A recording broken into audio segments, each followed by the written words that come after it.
तर पहलगामच्या बैसरन व्हॅलीमध्ये दहशतवाद्यांनी निरपराध पर्यटकांची हत्या केली। ज्या जागेवर हे नृशंस हत्याकांड घडलं तिथे आता एबीपी माझा दाखल झालाय। एरवी पर्यटकांनी गजबजलेल्या बैसरन व्हॅलीची आत्ताची स्थिती काय आहे, बैसरनच्या त्या विस्तीर्ण मैदानाची अवस्था काय आहे याचा आढावा घेतलाय एबीपी माझाचे प्रतिनिधी सूरज सावंत यांनी। अरे नहीं नहीं नहीं नहीं हम लोग फौज है, हम लोग बैठो बैठो, हम लोग फौज है, बैठो बैठो। क्या बोलते भेलपुरी खाली थी, पति साइड में था, एक इंसान है उसने उसको गोली मार दी।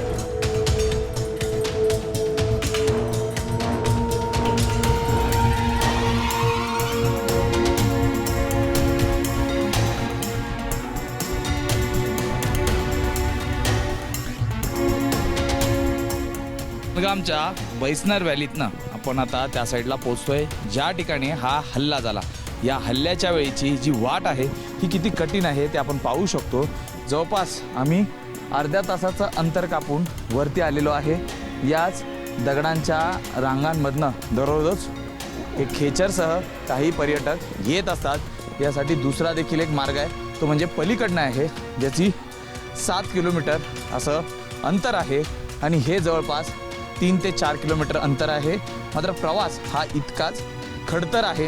याच वाटांमधनं वाट काढत बैसनरच्या या व्हॅलीपर्यंत पर्यटक पोहोचले होते आणि त्यानंतर त्या ठिकाणी त्यांच्यावरती हा दहशतवादी हल्ला झाला होता।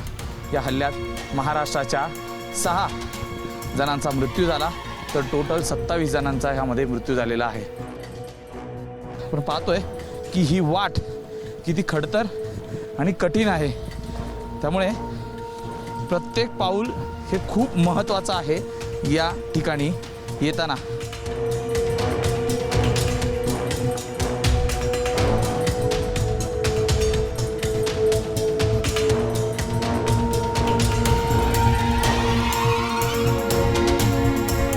क्या बोलते भेलपुरी खाली थी, पति साइड में था, एक इंसान है उसने उसको गोली मार दी। मेरे पति को बचा लो, बचा देगा कोई बात नहीं।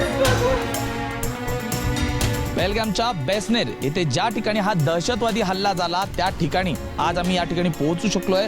खरं तर इथली परिस्थिती जर आपण पाहिली तर नेमकं इथलं चित्र किती भयावह असू शकतं त्यावेळी हे आपल्याला दिसतंय। संपूर्णतः ज्यावेळी बेछूट गोळीबार करण्यात आला होता त्यावेळी इथे जी थांबलेले पर्यटक होते ते सैरावैरा पळू लागलेले। या ठिकाणी आपण पाहतोय की हे संपूर्ण चित्र आहे, खुर्च्या विखुरलेल्या आहेत, टेबल विखुरलेले आहेत आणि याच ठिकाणी बेछूट गोळीबार या दहशतवाद्यांनी केलेला आहे।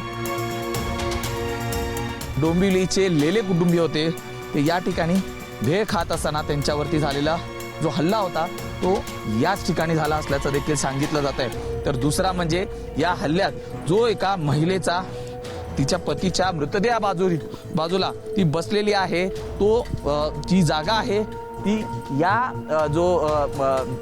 त्या ठिकाणी आहे। या ठिकाणी ती निश्चित बसली होती।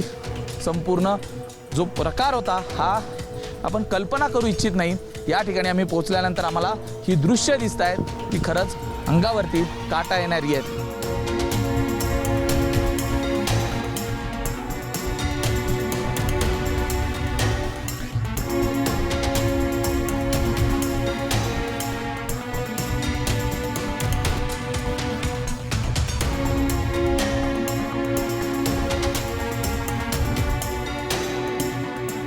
हे एक छोटं हॉटेल आहे ज्या ठिकाणी मी इथे पोहोचलेलो आहे।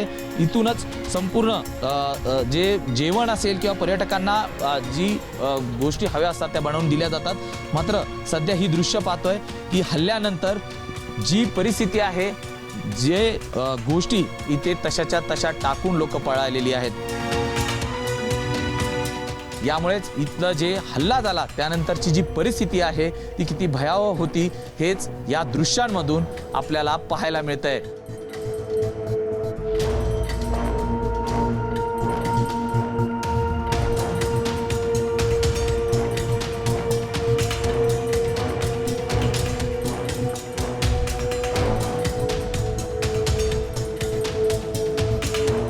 काश्मीरमध्ये झालेला हा भ्याड हल्ला आहे। या ठिकाणाहूनच दहशतवादी हे खाली वेस्नर व्हॅलीच्या दिशेने आले होते आणि एकूणच आल्यानंतर त्यांनी पर्यटकांवर बेछूट गोळीबार केलेला.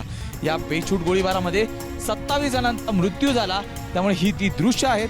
याच जंगलांमधनं हे दहशतवादी आले होते आणि आल्यानंतर चारही बाजूंनी त्यांनी पर्यटकांना घेरलं आणि त्यांच्यावरती हल्ला चढवला. ही जी जंगलं आहे या जंगलांच्याच मदतीने हे जे दहशतवादी होते हे आल्यामार्गे पुन्हा गेलेले आहेत. त्यामुळे ही ती दृश्य आहेत ज्या ठिकाणाहून हे दहशतवादी आले होते. पहलगामच्या बैसरन व्हॅली ज्या ठिकाणी हा दहशतवादी हल्ला झाला होता त्याची काही व्हिज्युअल्स हे आम्ही एक रॉक क्लाइम्बिंगचं वरती टेंट आहे त्याच्यावरनं दाखवण्याचा प्रयत्न करतोय. हा संपूर्ण जो परिसर आहे हा संपूर्ण बैसरन व्हॅली आहे ज्या ठिकाणी पर्यटक हे मोठ्या आवर्जून येत असतात, फोटो काढण्यासाठी येत असतात. हा बर्फाळ जो पर्वत आहे त्याची दृश्य टिपण्यासाठी कॅमेऱ्यात टिपण्यासाठी या ठिकाणी असतात. जवळपास आज जर पाहिलं तर हजारो पर्यटक या ठिकाणी असते जर काही घटना घडली नसती. ही संपूर्ण दुर्घटना या संपूर्ण परिसरात घडली होती. जे पीर पंजालचं त्या ठिकाणचं जे खोरं आहे या खोऱ्यातनं हे दहशतवादी या जंगलांमधनं आलेले होते. अक्षरशः या ठिकाणी काल छावणीचं स्वरूप होतं. NIAचे अधिकारी होते, CRPFचे जवान होते. संपूर्ण जागा ही सील करण्यात आली होती. तपासाच्या अनुषंगाने आम्ही जवळपास 3 तासाचा प्रवास करून या ठिकाणी पोहोचलो आणि जी दृश्य पाहतोय तर आजही संपूर्णतः विस्कटलेलं आहे. कुणाच्या चपला, कुणाच्या हातातले जे खायला घेतलेले प्रोडक्ट्स होते हे या ठिकाणी विस्कटलेले आहेत. जर आपण पाहिलं तर त्या ठिकाणी ज्या गोळीबार झाल्यानंतर संपूर्ण पळालेले लोक पळत होते त्यावेळी संपूर्णतः त्या ठिकाणी पडलेलं दृश्य दिसत आहेत. ही इकडच्या खुर्च्या ह्या देखील या ठिकाणी पडलेल्या आहेत. ही जागा आम्ही आपल्याला दाखवू इच्छितो ज्या ठिकाणी हा संपूर्ण दहशतवादी हल्ला झाला. व्हिडिओ जर्नलिस्ट अनिल संगारेसह मी सूरज सावंत, पहलगाम, बैसनेर.